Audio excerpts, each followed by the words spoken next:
বাংলাদেশের সব মানুষের মতন এই ফাউন্ডেশনে যারা কাজ করে কেউই চায় না আমাদের কোনো আহত পরিবার অথবা শহীদ পরিবার কোনো রকম হয়রানির শিকার হোক। আহ, আমরা এটা দেখতে পারি যে কিছু আহত ব্যক্তিদেরকে আমাদের যে সেবাটি আছে সেই সেবাটি দেওয়ার ক্ষেত্রে কিছুটা দীর্ঘসূত্রতা হয়, কিন্তু সেটি ফাউন্ডেশনের কোনো এমপ্লয়ি অথবা ফাউন্ডেশনের কোনো দায়িত্ববান যারা আছে তাদের ভুলের কারণে নয়। আমি যদি আপনাকে এক্সাম্পল দেই, এরকম একজন আহত আমার কাছে এসেছে। সে আহ, আহ, 5ই আগস্টের পরে অর্থাৎ 12ই আগস্টে যখন ট্রাফিকের কার্যক্রম চলে তখন সে আমাদের কাছে ফাইল জমা দিয়েছে এবং তার এটা এমআইএস কর্তৃক ভেরিফাইড যে সে আন্দোলনের আহত, কিন্তু আমরা যখন যাচাই বাছাই করেছি আমরা দেখতে পেরেছি যে সে 12 তারিখে, আগস্টের 12 তারিখে আহত হয়েছে এবং মেডিকেলে ট্রিটমেন্ট নিয়েছে। এবং তার মানে আপনারা তো বুঝতেই পারতেছেন যে সে আন্দোলনের আহত না, আন্দোলনের বাইরের আহত। এরকম কিছু স্পেসিফিক কেসের কারণে আমরা অধিক সাবধানতা অবলম্বন করি এবং এই যে যাচাই বাছাই প্রক্রিয়াটি আছে সেই যাচাই বাছাই প্রক্রিয়াটি আমরা করে থাকি।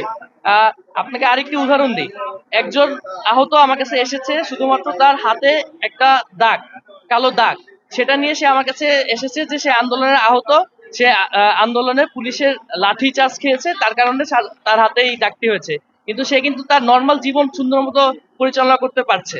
আমাদের ফাউন্ডেশনের যে প্রধান লক্ষ্য সেটা হলো যাদের এখন ইমার্জেন্সি ভিত্তিতে যাদের আমাদের সেবাটি প্রয়োজন তাদের কাছে আমরা যত দ্রুত সম্ভব সেবা পৌঁছে দিব।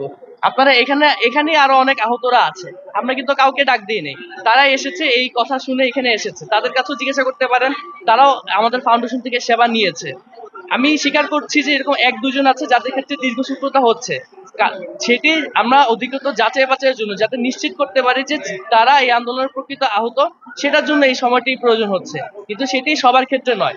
গুটি কয়েকজনকে আপনারা আন্দোলনের আহতদের প্রতিনিধি বানালে সেটি আসলে যারা আন্দোলনে আহত হয়েছে তাদের অমর্যাদা করা হবে। আপনারা ম্যাচ জায়গাতে যান, হসপিটালগুলোতে যান, সেখানে যে জুলাই শহীদ স্মৃতি ফাউন্ডেশনের ব্যাপারে জিজ্ঞাসা করেন, দেখেন তারা কি মতামত করে। যারা ফাউন্ডেশনের সামনে এসে অথবা বিভিন্ন জায়গায় মানববন্ধন করে থাকে তাদের দিকে না তাকিয়ে যে যারা রিয়েল আহত, যারা হসপিটালে এখনো ভর্তি আছে তাদের কাছে যান, তাদের থেকে মতামত নিন, আপনারা সত্যটা যাচাই করতে পারবেন। সার্জিস আলমের সরে যাওয়ার ফলে কি কোনো প্রভাব পড়বে জুলাই স্মৃতি ফাউন্ডেশনে? আপনারা ইতিমধ্যে সার্জিস আলম ভাইয়ের পোস্ট দেখেছেন, সেখানে সে ইতিমধ্যে পরিষ্কার করেছে যে আমাদের জুলাই শহীদ স্মৃতি ফাউন্ডেশনের গঠনতন্ত্র যেটি আছে সেটি সংশোধন করা হয়েছে যাতে আমরা অধিকতর স্বচ্ছতার সাথে এবং ইফেক্টিভ ভাবে আমরা জুলাই শহীদ স্মৃতি ফাউন্ডেশনের যে সেবাগুলো আছে সেগুলো আহত এবং শহীদ পরিবারদের কাছে পৌঁছে দিতে পারি। সেই প্রেক্ষিতেই আমাদের গঠনতন্ত্র অনুযায়ী এখন 3টি বডি হয়েছে। একটি হলো গভর্নিং বডি, একটি হলো এক্সিকিউটিভ বডি এবং আরেকটি হলো সাধারণ পরিষদ বডি। গভর্নিং বডিতে ডক্টর মোহাম্মদ ইউনূস স্যার সহ আমাদের যারা উপদেষ্টা মহোদয়রা আছে তারা গভর্নিং বডির সদস্য, তারা আমাদেরকে বিভিন্ন রকম দিক নির্দেশনা দিবে আমাদেরকে এক্সিকিউট করার জন্য। আর এক্সিকিউটিভ কমিটির হেড হিসেবে আমি আছি, সিইও হিসেবে, এবং আমি মাঠে যে কাজগুলো ইমপ্লিমেন্টেশন করা দরকার সেগুলোর হেড হিসেবে আমি সেগুলো ইমপ্লিমেন্টেশন করব। সেক্ষেত্রে এই যে গঠনতন্ত্র আপডেট করা হয়েছে তার ফলে জেনারেল সেক্রেটারি যে পোস্টটা, সেই পোস্টটার এখন কোনো প্রয়োজন নেই আমাদের যে নতুন গঠনতন্ত্র অনুযায়ী। সেজন্যই সার্জিস ভাই যেহেতু অন্যান্য কাজেও ব্যস্ত আছে, সে নিজের থেকেই বলেছে যে জেনারেল সেক্রেটারি পোস্টে যেহেতু এখানে আর কোনো দরকার নেই, আমাদের ফাউন্ডেশনের কাজকে আরো গতিশীল করার জন্য সে নিজের থেকে বলেছে যে জেনারেল সেক্রেটারি পোস্টের আর কোনো প্রয়োজন নেই, সেক্ষেত্রে সে আর এই ফাউন্ডেশনে থাকবে না।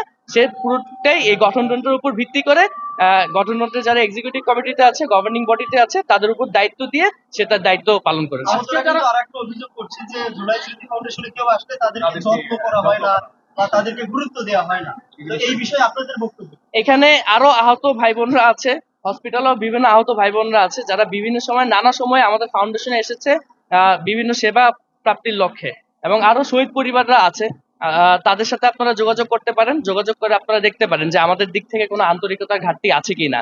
যদি আন্তরিকতার ঘাটতি থেকে থাকে বা কোনো স্পেসিফিক কোনো আমাদের ফাউন্ডেশনের কর্মকর্তার বিরুদ্ধে যদি অভিযোগ থেকে থাকে, আমি রিকোয়েস্ট করব যে সেই স্পেসিফিক ব্যক্তির নাম ধরে আমাদের কাছে জানানো হলে আমরা সেটা এফেক্টিভ ওয়েতে সেটা সমাধান করতে পারবো, বা সেই কর্মকর্তার বিরুদ্ধে কি প্রয়োজনীয় ব্যবস্থা গ্রহণ করা লাগে সেটা আমরা নিতে পারবো। কিন্তু এখন পর্যন্ত কিন্তু কেউ আমাদেরকে এরকম অফিসিয়াল ভাবে বা স্পেসিফিক ভাবে কোনো কর্মকর্তা গণের নাম দিয়ে আমাদের কাছে অভিযোগ জানাতে পারেনি যে এই মানুষটাই যারা শহীদ পরিবার আছে বা আহত পরিবার আছে তাদের সাথে দুর্ব্যবহার করেছে। এবং আমিও বিভিন্ন শহীদ পরিবার এবং আহত পরিবারদের সাথে যখন সরাসরি এইসব বিষয়ে কথা বলি, এই শহীদ পরিবার এবং আহত পরিবাররা কখনোই আমার কাছে এটি কখনোই বলেনি যে ফাউন্ডেশন থেকে তাদের সাথে দুর্ব্যবহার করা হয়েছে বা ফাউন্ডেশনের কোনো কর্মকর্তা তাদের সাথে কোনো খারাপ ব্যবহার করেছে।